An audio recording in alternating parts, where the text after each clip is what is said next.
Another driver who's covered by car insurance from More Than, sponsors of Fifth Gear.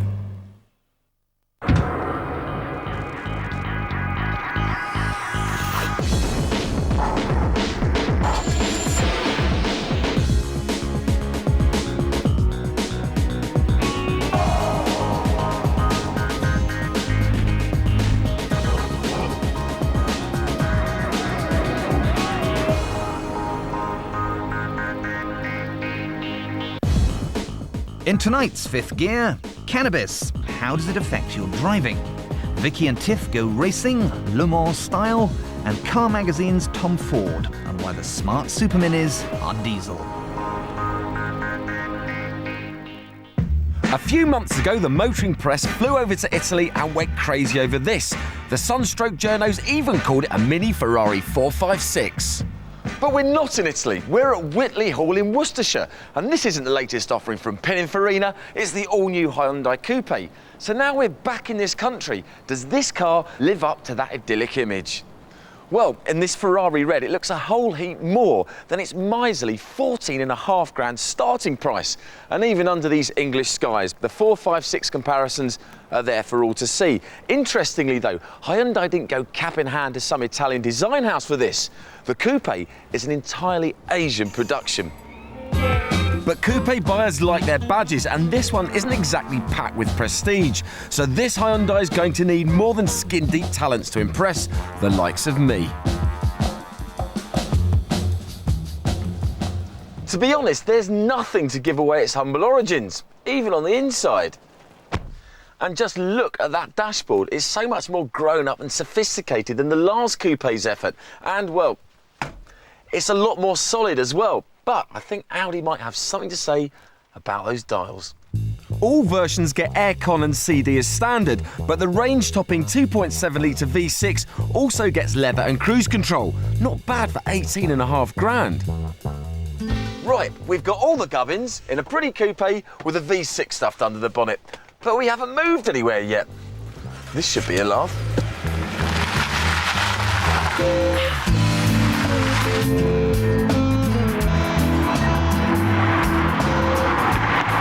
Somewhere along the line I was hoping to find out where the corners have been cut.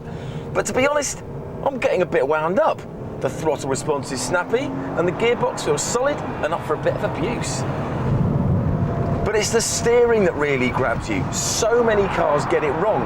They're light when you need them to be heavy, but this one is absolutely spot on. It's weighty all the time, which won't suit everyone, but it does make it feel like a proper sports car. I wanted this 2.7 to be a bit quicker, but I'm getting to like it now. So let's say that 8 seconds to 60 and 136 miles an hour are adequate. For slower drivers, there's a choice between a 1.6 and a 2-litre. The ride and handling, though, are more than adequate. All right, it's got a slightly firm ride, but every sports car should have a firm ride. The suspension's been designed for a bit of fun, hasn't it? And there's just something about this car that makes me want to drive it harder and faster every single time I get in it. I was expecting this car to be a lightweight piece of rubbish, but it's actually pretty good.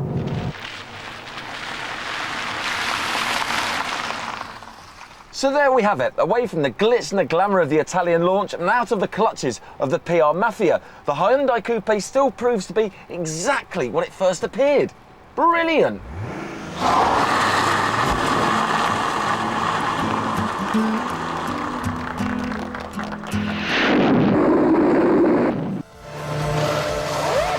Now for the latest Fifth Gear competition. An opportunity to sample the world's fastest and most glamorous sport for free when Formula One comes to Silverstone for the British Grand Prix on July the 15th. To begin with a chance of winning a pair of free tickets, answer this simple question. Which British driver last won the Formula One World Championship?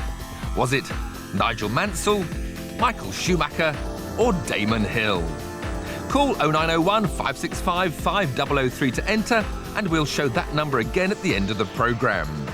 Lines close on the 14th of June, and we'll be revealing the winners to this and all our other exciting competitions in the programme on the 17th. And of course, they'll also be featured on our website. The nation, it seems, is going to pot. 1 in 10 Brits use cannabis, half of 16 to 24-year-olds claim to have tried it, and the clamour to legalise grows ever more strident. But rather than wring our hands over the decline and fall of society, we're going to be a bit more constructive. 18% of all road traffic fatalities show traces of illegal drugs, with cannabis by far and away the most common. That is a 6-fold rise in the last 15 years, and the reason why tonight we're going to see what happens when you mix dope and driving.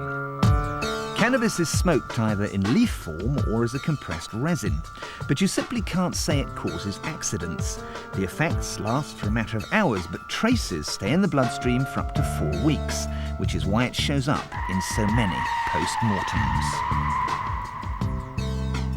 2 years ago, the government commissioned research on cannabis and driving, but they used simulators instead of real cars, so the research was criticised. Nobody has ever physically put a cannabis user in a car and shown the results on British television. Until now. Meet graphic designer Gavin Campbell, a regular user who's freely volunteered and brought along his own gear. He doesn't drive while stoned, but is as keen as we are to find out what happens when you do. With the help of safety experts, we've devised 3 tests for Gavin to take on a private test track before and after smoking a joint. Now, we don't know what's going to happen, we haven't rehearsed this, so rather than retire to a safe distance, I'm going to go along for the ride. As a benchmark, Gavin took the tests while perfectly straight. The first job was to stop safely at a white line. The second was a cheeky little slalom, and the third was parking in an imaginary garage, all done perfectly, although he did clip a cone at the end. Then Gavin smoked what he regarded as a typical strength spliff. Time for the moment of truth. Just describe what's going on in your head now. It's hard to describe, really. I don't know. I feel, yeah, lightheaded, relaxed, you know, at ease. So how does being at ease affect Gavin's driving? The stopping test requires distance judgment, like slowing to a set of traffic lights. Well, that looked pretty good to me. We're not sideways, we haven't locked up, and we've stopped more or less bang on where the white line is, so... Okay, right.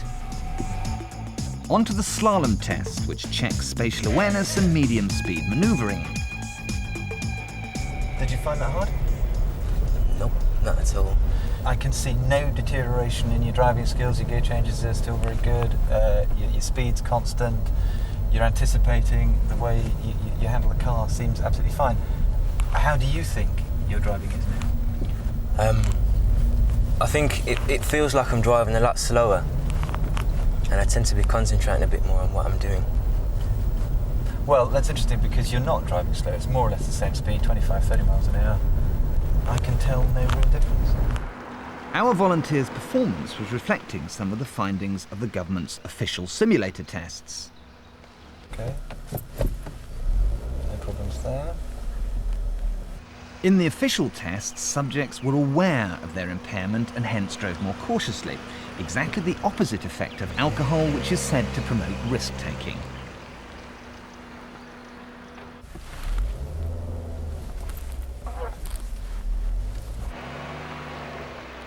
And the garage test was passed with all cones in place.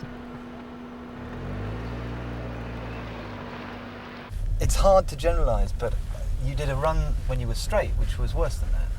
So, how do you feel about that? I feel good about that, yeah. Was it easier, more difficult, the same? Probably more difficult, because I had to concentrate more. I mean, there would be cars either side, so Yeah. I really don't want to hit any cars. If it was more difficult, why did you do almost better then than you did before you'd had your... It's paranoia crossed with concentration, you know. You're paranoid of what might happen, so you concentrate more on what you're doing. We took a step nearer to real life by throwing in a bit of distracting traffic. Gavin followed it safely and competently. We couldn't catch him out, even with an emergency stop. There's always a variance of effect depending on the person, but after that one spliff and in our controlled environment, there was no obvious impairment to Gavin's driving. The police equivalent of a breathalyzer for drugs is a test that involves walking in a straight line, touching your nose or balancing on one foot. Pioneered in America, these tests are now being used by police in Scotland, where 94% of those failing the test go on to be convicted of a driving offence. These reconstructions form part of a drug driving awareness campaign shown on Scottish television and in Scottish schools. After his one spliff, Gavin passed these tests, but remember, he's a regular user and it could have been a vastly different story if he'd been new to cannabis or if he'd smoked a lot more. His driving could then have been dramatically impaired. So where's the limit? Is there a safe amount of cannabis you can smoke before driving? Now, I know there are thousands of you at home advocating zero tolerance and that any trace of weed, pot, blow, black, resin, bush, smoke, ganja, call it what you will, should be considered a very serious offence. But hang on a minute. Unlike booze, cannabis is illegal, so there's no official dope driving law. Like the breathalyzer, we need to find a testing system to establish how much cannabis it takes before your driving goes to pot. While we're as surprised as you are at the results of today's tests, I'm emphatically not condoning drugs and driving or saying that this was remotely scientific or empirical. It wasn't. What I am saying, though, is that we need to put away the old stereotypes and cliches about hippies and reefer madness and get down to an intelligent, informed debate about drugs and driving, and we need to do that as soon as possible.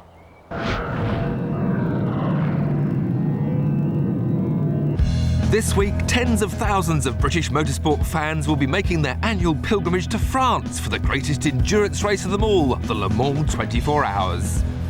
It's an event I've been fortunate enough to compete in on 14 occasions, but perhaps for the average club driver, it's something that can only be dreamed of. However, a keen amateur can get the feel of a Le Mans-style race by getting radical. Radical racing is part of the growing trend of putting superbike engines into sports cars. In this 2-hour endurance race, just like at Le Mans, driving duties will be shared by team drivers. Tiff and I will be racing the fastest of the radical cars, these Enduros. Powered by a 198 horsepower Suzuki engine and a chassis that weighs just 470 kilos, these little sports cars look like mini Le Mans racers and have a top speed of nearly 150 miles an hour. You can buy one for £30,000 and spend another 30 running it for the year. Or you can hire a works-prepared machine just for the weekend and share the seat with a friend. The first problem Tiff and I have sharing a car, though, is our height difference. The driving position may be great for Tiff, but I can't even reach the pedals and I can't see anything. So I needed the racing equivalent of a booster seat, making the crucial driver changes even more complicated. Right, at least I can... Apparently they do a driver change in 20 seconds. 20 seconds? Why don't you just whip me out with the seat? I think this change might be a bit tough. With one-make racing, whilst all the cars may look the same, little tweaks can have a big effect. Running as low as possible is one of them, so it's always a good idea to have a quick look around. Try to see the difference in the height. That's always the toe, it's always how many laces, you always walk around on the grid, just slide your toes underneath, you see, just check how far you can get them in. My foot disappears under ours. So I wanted ours as low as theirs. We would get one qualifying session each. I soon found I'd underestimated just how quick these radicals are, and underestimated the opposition because, just half a second off pole, I was 14th fastest. My turn next, so Tiff runs through what gears he's been using where. But before I try them out, we decide to have a crack at that changeover.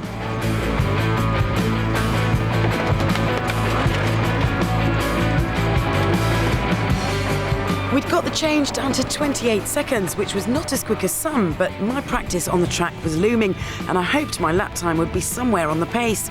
I was surprised at just how fast the thing was and how heavy the steering. After just a handful of laps, I returned to the paddock, well, a wreck, quite frankly. Oh my God. Oh, I'm a strong person, but... It's the downforce. You've never driven a car with downforce. No. Well, that's a huge difference. We're just not fit, Mitch. We're not fit. Join us after the break when we race the Radical.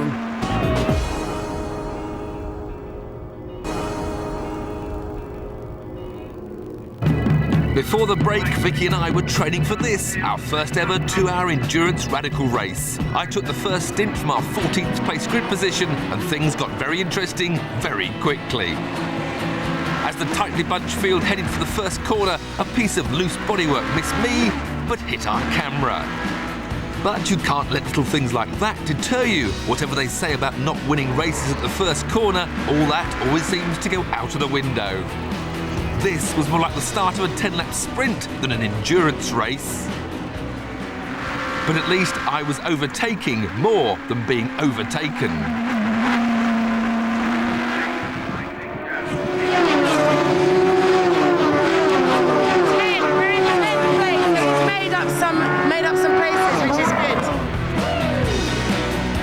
And the way the two ahead of me were bashing into each other, I thought that might soon be 8th.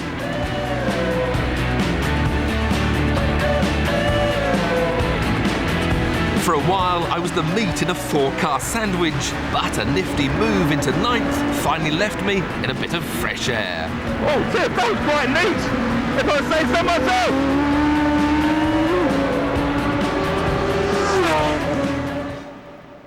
With 5 laps to go before Tiff was due to pit, I was apprehensive about the driver change more than the race. I've never done a pit change in my entire life. And it's all well and good, I was practicing yesterday. When it comes to the crunch, who knows what's going to happen?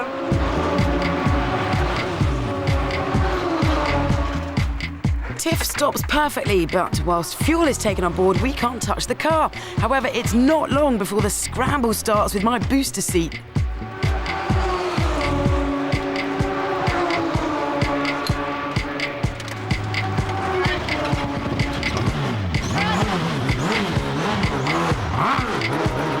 Rehearsals were worthwhile because our first change was faultless.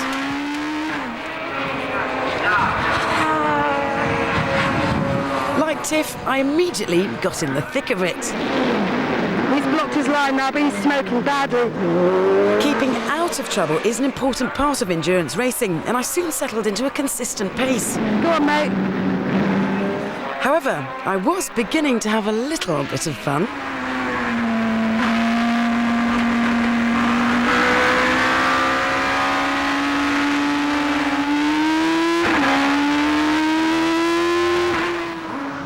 Entering the pits for Tiff to take over, we were lying 10th. This time there was no fuel to add, but a compulsory 2-tire change instead. And again it all went like clockwork, until... somehow I'd flooded the engine, and no one had told me that with motorbike engines, holding the throttle wide open is not the cure to restart it. I finally got it going again and went looking for more radicals to play with.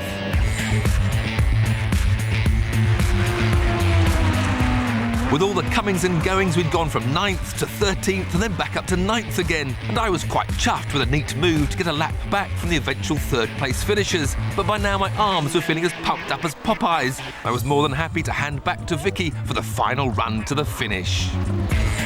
The last change went well and a good result was looking pretty likely. I just needed to let the front runners slide by, keep it on the black stuff, and we take 9th place with 143 laps under our belts, 4 behind the race winners. And I was extremely tired and emotional. Come on, should we go and get a sponsor then? Do you want to do the whole series then? I'll do the whole series on one proviso. What's that? You and I get down the gym.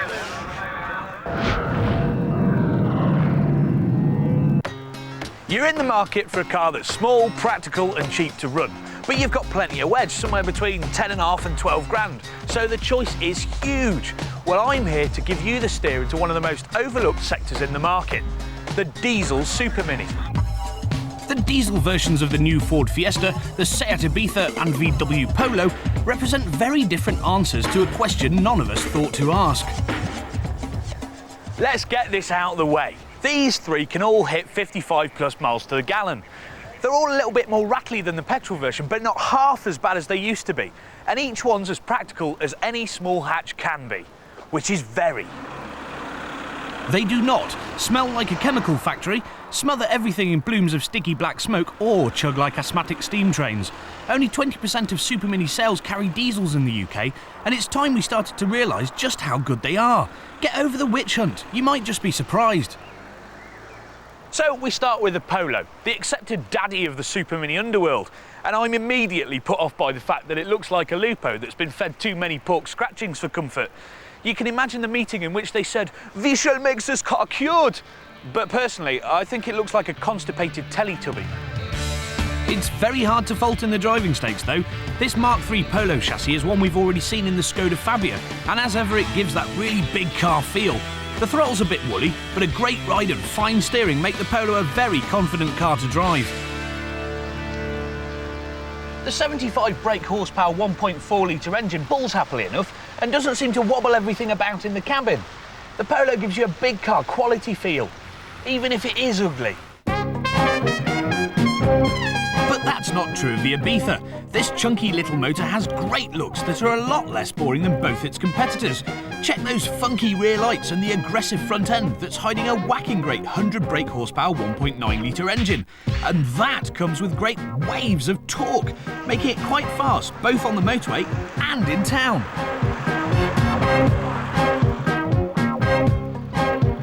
It's faster than both the Polo and the Fiesta, but in making it sporty, Seat have lost all the refinement because it's far too stiff.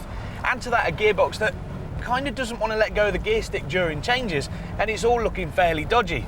The interior is quite boring as well, it's lacking flair. It's made of this big swathe of plastic, which isn't going to age very well at all.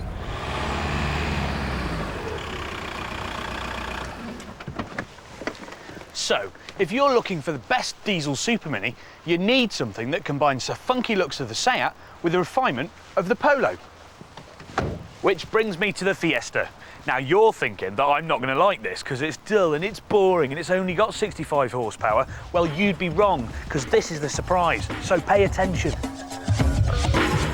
This thing looks great, like a kind of Focus Mini-Me. You'll be used to it in a week, which is either good or bad, depending on how you look at it.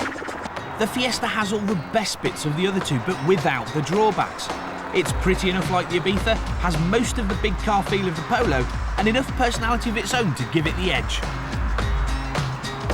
The interior is nice and chunky, with lots of bold shapes and this easy-to-use big button stereo. It steers really well and rides brilliantly, and even though it's not the sportiest or the fastest, it is the best. Oil-burning Super Minis used to not be worth considering because they were noisy, slow and dirty. But things have changed. These are 3 quality cars, and just about a good enough reason to hang out with truckies at the local diesel pump. Next week, speed cameras. The papers tell you they're being culled. We reveal the truth. A Mini with a supercharger, the new Cooper S, and here's a reminder of the number to enter our Grand Prix competition.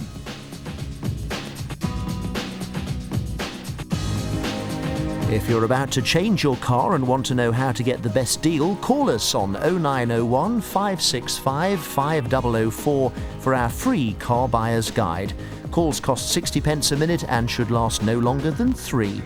Next tonight, a news update, then a sci-fi thriller of a movie premiere, Chris Christopherson and Judge Reinhold star in Net Force.